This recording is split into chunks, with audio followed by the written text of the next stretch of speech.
Welcome back to my channel. আর আমি রাজ তালুকদার। আজকে আমার ভিডিওতে সবথেকে বড় যেই ভিডিওটা আসতে চলেছে সেটা হচ্ছে কেদারনাথের ফুল ভিডিও। আর কেদারনাথ আমরা কিভাবে যাব, কেদারনাথ যাওয়ার জন্য সবথেকে কলকাতার থেকে সবথেকে বড় ট্রেন হচ্ছে যেটা হচ্ছে যে কুম্ভ এক্সপ্রেস। কুম্ভ এক্সপ্রেস খুব তাড়াতাড়ি পৌঁছে যায় 27 ঘন্টার মধ্যে, যেটা কিন্তু অন্য কোনো ট্রেন মানে আমাদের জন্য হয়তো কলকাতার জন্য অন্য কোনো আমাদের জন্য হয়তো কুম্ভ এক্সপ্রেস ছাড়া অন্য কোনো রাস্তাই নেই যে কিনা যেই ট্রেনটা আমাদের জন্য ডাইরেক্ট যেটা কিনা হচ্ছে হরিদ্বার অবধি পৌঁছিয়ে দিচ্ছে।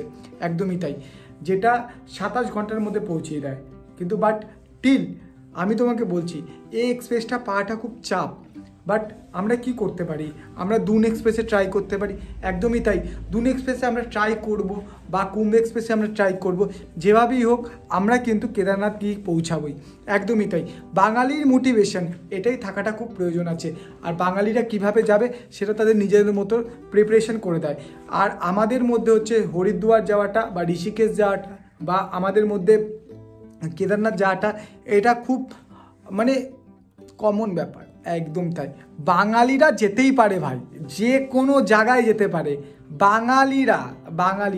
বাঙালিরা ঘুরতে ভালোবাসে, বাঙালিরা যে কোনো জায়গায় কীভাবে যাবে। সো খুব কম টাকার মধ্যে সোলো ট্রাভেল করো বা কাউকে নিয়ে ট্রাভেল করো, যেভাবেই ট্রাভেল করো না কেন খুব কম টাকার মধ্যে ট্রাভেল করার একটাই কম খরচ হচ্ছে যে হাওড়ার থেকে তুমি ট্রেন ধরো, 650 থেকে 700 টাকার মধ্যে ট্রেন ভাড়া করো, তারপর তুমি গিয়ে পৌঁছিয়ে যাও কোথায়, হরিদ্বার থেকে তোমার কাছে যদি 6 জন থাকে তাহলে তুমি একটা গাড়ি ভাড়া করো। গাড়ি ভাড়ার জন্য দরকার রয়েছে মাত্র 5,000 টাকা। যদি তোমার কাছে 6 জন থাকে মাত্র 5,000 টাকায় নেবে। আমি তোমাকে বলছি মাত্র 5,000 টাকায় নেবে 6 জনের জন্য। তারপর তুমি গিয়ে পৌঁছিয়ে যাও সোনপুর। এবং তুমি যদি ওখান থেকে তুমি যদি একজন থাকো তাহলে কি করবে, একজন থাকলে তোমাকে নইলে বাস করতে লাগবে, নইলে তোমাকে শেয়ার ক্যাবে যেতে লাগবে। শেয়ার ক্যাব কত টাকা, 800 থেকে 1000 টাকা। একদম তাই, এখন 800 থেকে 1000 টাকা এটাই রেট চলছে। তোমরা ওই গাড়িতে উঠে যাও, তারপর গিয়ে পৌঁছাও সোনপুর থেকে মাত্র 50 টাকা গিয়ে গৌরীকুণ্ডে গিয়ে স্টে করো। একদমই তাই, গৌরীকুণ্ডে স্টে করাটা কিন্তু খুব প্রয়োজন আছে। কারণ সোনপুরে গিয়ে স্টে করা হচ্ছে, আমার কাছে মনে হয় আমি 3 বার যাওয়ার পরেতে মনে হয় না যে আমি কোনোদিনও সোনপুরে গিয়ে স্টে করেছি। স্টে করাটা কোনো প্রয়োজন নেই, কারণ তুমি গৌরীকুণ্ডে গিয়ে স্টে করো।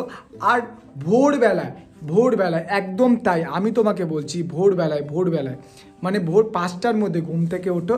এখন তো গৌরীকুণ্ডেতে আর তো হট ওয়াটার নেই, সো তোমার হট ওয়াটারে স্নান করার কোনো ব্যাপার নেই। তুমি ঘরেতেই তোমার রুমেতে স্নান করে নাও, আর তুমি গৌরীকুণ্ডেই তোমার পেয়ে যাবে। একদম তাই, রুম পেয়ে যাবে। তোমাকে গাড়িওয়ালা বলবে রুম পাবে না দাদা, কিন্তু বাট আমি তোমাকে বলছি তুমি রুম পেয়ে যাবে। একটুখানি নিজের ওপর ভরসা রাখো, ভগবানের ওপর ভরসা রাখতে হবে। তুমি গৌরীকুণ্ডে যাও, গৌরীকুণ্ডে গিয়ে তুমি একটা না একটা রুম ঠিক পেয়ে যাবে। তারপরে তুমি কোথায় যাবে, তারপরে তুমি চলে যাবে হচ্ছে ভোরবেলায় 5টার সময় উঠে নিজের মতন একদম ফ্রেশ হয়ে নিয়ে এগিয়ে পড়ো কেদারনাথের উদ্দেশ্যে খুব হালকাভাবে এই যাও। 6টা 7টা 8টা 9টা 10টা 11টা 12টা 7 ঘন্টার মধ্যে তুমি পৌঁছিয়ে যেতে পারো কেদারনাথের উদ্দেশ্যে। আমরা যেভাবে পৌঁছাই, তোমার কাছে ভালো মোটিভেশন আমার মতন মোটিভেশন যদি থাকে, তোমাকে 7 ঘন্টার মধ্যে 8 ঘন্টার মধ্যে তোমাকে তুলে নিয়ে যাবেই। একদম তাই, আমি তোমাকে ওই বিকেল 5টা তোমাকে করতে দেবো না। বিকেল 5টার সময় নিয়ে গিয়ে তোমাকে একদম নয়, তোমাকে নইলে আমি ঘোড়ায় তুলে দেবো, নইলে তোমাকে বলবো তুমি ডুলি করে যাও। ভাই তোমার দ্বারা আর হচ্ছে না, কিন্তু বাট আমি তোমাকে যতটা সম্ভব পারবো চেষ্টা করব। বাট আমি 7 ঘন্টার মধ্যে আমি কিন্তু ওই ডেস্টিনেশনে গিয়ে হেঁটে গিয়েই পৌঁছাবো। কারণ আমার 3 বারের এক্সপিরিয়েন্স রয়েছে ভাই। আমি এই 3 বারের এক্সপিরিয়েন্স নিয়ে তোমাকে একটাই কথা বলছি যে তুমি এইভাবেই চলো, যে আমার মতন করে চলো। আমার মতন করে চলতে হবে এটা তোমাকে বলছি না, বাট আমি তোমাকে একটা এক্সপিরিয়েন্স গেইন করেছি, তার জন্য তোমাকে আমি শেয়ার করছি। এটাই হচ্ছে মেন ব্যাপার। তুমি চলো ভালো মতন করে চলো, তুমি আমার মতন করে চলো। আমার মতন একটা এক্সপিরিয়েন্স কাউকে তুমি খুঁজে বেড়াবে কীভাবে, খোঁজো তুমি, যাকে তুমি ট্রেন থেকেও তুমি খুঁজে পেতে পারো। হ্যাঁ, একদমই তাই। আমাকে অন্য কেউ খুঁজে পায় ট্রেন থেকে, সেরকমই তুমি অন্য কাউকেও তুমি খুঁজে পাবে যে কিনা ট্রেনেই হয়তো রয়েছে, বা তোমার হয়তো গাড়ির মধ্যেই হয়তো রয়েছে, যে কিনা হয়তো 2বার বা 3বার হয়তো গেছে। তাকে তুমি খোঁজ করো, বা একবার হয়তো গেছে, তার সাথে তুমি মোটিভেশন যোগাও, এবং ইভেন তার সাথে তুমি গ্যাদার করো তোমার এক্সপিরিয়েন্সটাকে, তুমি কোথায় কোথায় গেছো, ইভেন তুমি ও কোথায় কোথায় গেছে, সেই গ্যাদারটাকে করার পরে তারপর তুমি এগিয়ে যাও। আমরা যেরকম করেছি, আমরা ফার্স্ট টাইমিং যখন গেছি তখনও সেম হয়েছে যে আমাদের কোনো এক্সপিরিয়েন্স ছিল না। আমি ভাবতেও পারিনি জীবনে কোনদিনও 5 থেকে 6 ঘন্টা বা 7 ঘন্টার মধ্যে আমি এগিয়ে যাব, বাট এগিয়ে গেছি। এটাই হচ্ছে সব থেকে বড়ো ব্যাপার। তা আমি যদি এগাতে পারি, আমিও মানুষ, তুমিও মানুষ, সেম। তোমারও পা আছে, আমারও পা আছে, আমারও হাত রয়েছে, তোমারও হাত রয়েছে, তাই না? সেম জিনিস, তো তুমি এগিয়ে যাবে। আমিও 3বার যখন যেতে পেরেছি, তুমি 3বার কেন, তুমি 10বার যেতে পারবে, সেম ব্যাপার, কোনো ব্যাপার নয়। সো কেদারনাথ যাওয়াটা খুব সহজ ব্যাপার, আর খুব কম খরচ। আর লোক যেটা বলে সেটা কিন্তু অনেক বেশি খরচ বলে। লোক যেটা বলে যে আমাদের কলকাতার থেকে যাওয়ার জন্য হয়তো 15 থেকে 20,000 টাকা খরচ, 30,000 টাকা খরচ, এটা নয়। তুমি ডেকাথলনে এই জ্যাকেটটা কেনো, সামান্য কিছু খরচ, -5 ডিগ্রি অবধি কভার করবে, দেখো তুমি, একদম তাই। চলো, দরকার নেই এর থেকে কম দামের জ্যাকেট পাওয়া যায়। 1000 রুপিসের একটা খুব ভালো সুন্দর একটা জ্যাকেট রয়েছে, তুমি পরের দিন আমি তোমাকে দেখাবো। ব্ল্যাক কালারের একটা জ্যাকেট রয়েছে, সেই জ্যাকেটটা পরে ওঠো, কোনো অসুবিধাই নেই। আর একটা থার্মাল একটা প্যান্ট রয়েছে, 999, ঠিক আছে, অনলি ফর 999, মানে 1000 রুপিস। 2000 রুপিস খরচ করো নিজের কাস্টিউমের জন্য, এগিয়ে চলো। মাত্র 2000 রুপিস নিজের জন্য খরচ করো, আর ওপাশে রইল হচ্ছে 8000 টাকা, 2000 টাকা, 10,000 টাকার মধ্যে তোমার পুরো কেদারনাথ পুরো কমপ্লিট হবে। এবং তারপরে এসে তুমি এখানে এসে কোথায় স্টে করবে, ঋষিকেশ নাকি না তুমি হরিদ্বারে স্টে করবে, এটা তোমার ব্যক্তিগত ব্যাপার, ঠিক আছে। যদি আমি সাপোজ যদি 700 টাকাও যদি ধরি, মানে 700 টাকা 1400 টাকা তোমার হচ্ছে আসা যাওয়া, ঠিক আছে। আর তারপরে হচ্ছে তোমার ক্যাব খরচ, তোমরা যদি যাও 1000 টাকা 2000 টাকা, তাহলে কত হলো, 2000 3000 3400 টাকা। আর তোমার 50 টাকা কত হলো, 100 টাকা, তাহলে কত হলো, টোটাল মিলে হচ্ছে 3500 টাকা তোমার ট্রাভেলিং খরচ লাগছে, টোটাল 3500 টাকা। এর পরের তোমার বাদ বাকি খাওয়া খরচ তোমার কি রয়েছে আমি তো জানি না ভাই, এটা তোমার ব্যক্তিগত ব্যাপার। তুমি কি খাবে, তুমি কি করবে না কি করবে, এটা তোমার ব্যক্তিগত ব্যাপার। এটাতে আমি কিছু ইন্টারফেয়ার করতেও পারি না, ইভেন কেউই ইন্টারফেয়ার করতে পারে না। আমি এটা নমিনালি ব্যাপার বললাম। আর এরপরে তোমার যে থাকার খরচ যেটা রয়েছে, থাকার খরচ নর্মালি যেটা লাগে গৌরীকুণ্ডতে ম্যাক্স টু ম্যাক্স, তুমি যদি ধরো 1000 টাকায় ম্যাক্স টু ম্যাক্স, আমি এটা মানে খুব ম্যাক্স টু ম্যাক্স ধরলাম 1000 টাকা, তাহলে 3400 টাকা। আর এপাশে হচ্ছে 1000 টাকা, কত হলো 4400 টাকা। আর এরপরে তুমি চলে গেলে হচ্ছে যে কেদারনাথে কত টাকা লাগতে পারে, 1000 টাকা, তাহলে কত হলো, তুমি যদি একদিনে স্টে করো তাহলে 1000 টাকা, তাহলে কত হলো 5400 টাকা। এটাই তোমার নর্মালি হিসাব। এরপর তুমি ঘোরো না, খাও না, দাও না, যা কিছু করো না। কেদারনাথে আহামরি এমন কিছু খাবারের খরচ বেশি নেই। জলের খরচ যেইভাবে দেখায় লোক, 80 টাকা জলের খরচ, বাট জল কিনে খাওয়ার মতন ওই জায়গাটা নয়। জল তুমি ন্যাচারাল ওয়াটারও তুমি পেতে পারো, ন্যাচারাল ওয়াটারই ওখানে সব কিছু। তুমি ন্যাচারালভাবে ওয়াটার খাও, কোনো তোমার প্রবলেম নেই। 80 টাকা দিয়ে জল খেতে হবে বা 100 টাকা দিয়ে জল খেতে হবে, এটা কোনো ফ্যাক্ট নয়, এটা তোমার ব্যক্তিগত ব্যাপার। এইটা তুমি অন্য কারোর উপর চাপিয়ে দিও না ভাই।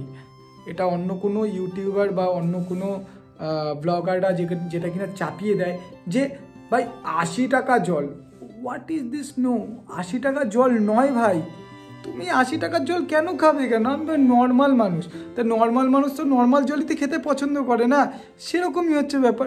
তো আমি তো নর্মাল মানুষ না, আমি তো নর্মাল মানুষ, নর্মাল জলই খেতে পছন্দ করি, আমি নর্মাল জল খাবো, সেম ব্যাপার। ও খাবে, আমিও খাবো, আর কিচ্ছু দরকার নেই। সো এইভাবে এগিয়ে যাও, নর্মাল মোটিভেশান নাও, নর্মাল সব কিছু করো। আর সব থেকে বড় ব্যাপার হচ্ছে টাইমিংটা, কোন টাইমিংয়ে তুমি যাবে। সব থেকে ভালো ব্যাপার হচ্ছে যে একটা ভালো টাইমিং হচ্ছে, সেটা হচ্ছে তুমি আমাদের যেটা দুর্গাপুজো হয়, দুর্গাপুজোর পরে যাওয়ার চেষ্টা করো। দুর্গাপুজোর পরে যাওয়ার জন্য হচ্ছে সব থেকে ভালো একটা টাইমিং, যেই টাইমিংটাতে গেলে কিনা হচ্ছে অনলি ফর তুমি প্রচুর বাঙালি পাবে ভাই ওখানে, তখন শুধুমাত্র বাঙালিটাই থাকে।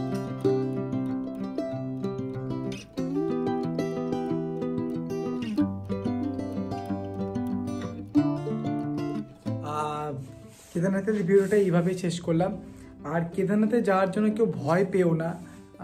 দেখো ভাই, উত্তরাখণ্ডের অবস্থা খুবই খারাপ, যেখানে কিনা হচ্ছে যে ঘন ঘন হয়তো বা ধস নামতে পারে, এটা স্বাভাবিক ব্যাপার।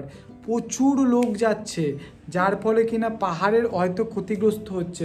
সব থেকে বড় ব্যাপার হচ্ছে যে পাহাড়ের যেটা পাহাড় কি ইকোসিস্টেমের, যে কোনো তুমি যদি সমতলে বসবাস করো বা পাহাড়ে বসবাস করো, সব থেকে বড় ব্যাপার হচ্ছে যে পলি প্যাকেট যেগুলো আমরা ইউজ করছি, সেগুলোকে আমাদেরকে একদমই ব্যবহার থেকে বাদ দিতে হবে। বাট আমরা বাদ দিতে পারি না, বাট সেগুলোকে পাহাড়ের জন্য, পাহাড় খুব সেন্সিটিভ জায়গা। দেখো ভাই, তুমি আজকে সমতলে বসবাস করছো, তুই সমতলে ভাবছিস এখানে ফেলে দিচ্ছি, কালকে আমার কর্পোরেশনের লোক এসে তুলে নিয়ে যাচ্ছে, বাট ওখানে অত কর্পোরেশনের লোক নেই, বাট তুমি ভাবছো যে আমি ফেলে দিয়ে চলে আসছি, কে তুলবে ভাই? ওটা তো প্রকৃতি নেবে না, তোমার ওপরে এফেক্ট করবে। সেম জিনিস আমার ওপরে এফেক্ট করতে পারে বা ওর ওপরে এফেক্ট করতে পারে, সেম জিনিসটা হয়তো আমার জন্য আসতে পারে বা তোমার জন্য আসতে পারে, সবার জন্য ক্ষতিগ্রস্ত।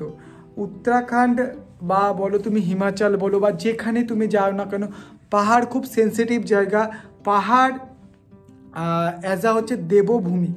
সবাই আমরা যেরকম দেবভূমি হিসাবে আমরা যেরকম রেসপেক্ট করি, সেই জায়গাটাকে রেসপেক্ট করাটা খুব প্রয়োজন আছে, সবার জন্য খুব প্রয়োজন আছে। এইটা হচ্ছে সব থেকে বড় ব্যাপার।